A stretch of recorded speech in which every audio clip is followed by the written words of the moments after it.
दोस्तों, कमाल की बात है, कभी कभी इंसान की मेहनत इतनी चुपचाप होती है कि कोई उसे देखता नहीं है या देखकर भी अनजान बन जाता है। तब मेहनत करने वाले का दिल टूट जाता है। ऐसी एक कहानी आपको सुनाने जा रही हूँ जो सम्राट अकबर और उनके बुद्धिमान मंत्री बीरबल की है। एक कड़ाके की ठंड वाली रात थी। यमुना नदी पर वह नदी के किनारे खड़ा था। उसके शरीर पर सिर्फ पतले कपड़े थे। ठंड से उसके दांत कांप रहे थे। तभी वहां से सम्राट अकबर अपने सैनिकों के साथ गुजरे। अकबर ने उस गरीब आदमी को देखकर कहा, इतनी ठंड में आप क्यों कर रहे हो? गरीब आदमी बोला, जहाँ पना मेरे बच्चों के पास कुछ खाने को नहीं है। अगर आप मुझे कुछ रुपए दे दें तो मैं उनको कुछ खाने को दे सकता हूँ। अकबर कुछ पल सोच में पड़ गए। अकबर बोले, अगर तुम पूरी रात इस नदी में खड़े रह सको तो मैं कुछ सोने की अशर्फियाँ तुम्हें दे दूँगा। गरीब आदमी ने बिना सोचे कहा, मुझे मंजूर है जहाँ पना। सैनिकों ने नदी में खड़ा कर दिया। ठंड इतनी ज़्यादा थी कि हर पल उसके लिए एक साल जैसा लग रहा था।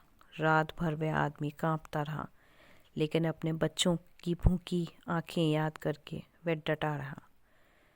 सुबह जब अकबर आए तो वह गरीब आदमी अभी भी नदी में खड़ा था। अकबर ने कहा, तुम जीत गए, लेकिन बताओ, क्या रात में तुम्हें कहीं भी आग या रोशनी दिखाई दी?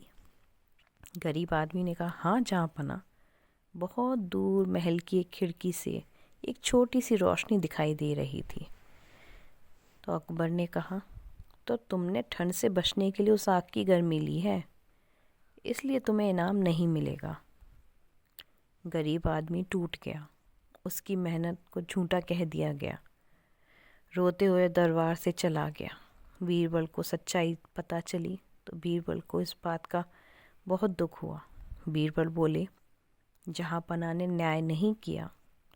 लेकिन बीरबल जानते थे अकबर को सबक उनकी ही भाषा में समझाना पड़ेगा। अगले दिन बीरबल ने अकबर को अपने घर खाने पर बुलाया। अकबर बड़े खुश हुए। वाह बीरबल, आज क्या विशेष है? बीरबल ने कहा, जहाँ पना, आज मैंने खिचड़ी बनाई है।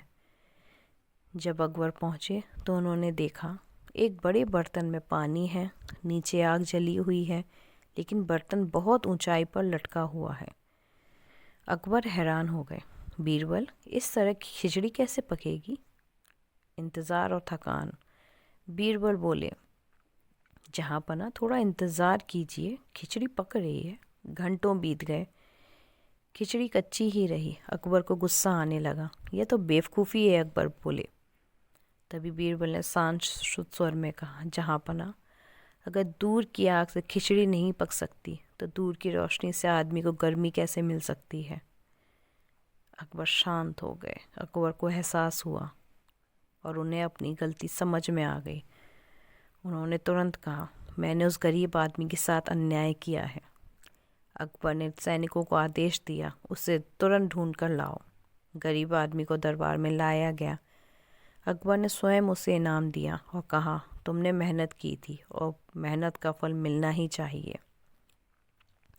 अकबर ने बीरबल की ओर देखा और कहा, बीरबल, आज तुमने मुझे राजा से पहले इंसान बनाया है। बीरबल मुस्कुराए। इस कहानी से हमें ये शिक्षा मिलती है, मेहनत कभी व्यर्थ नहीं जानी चाहिए।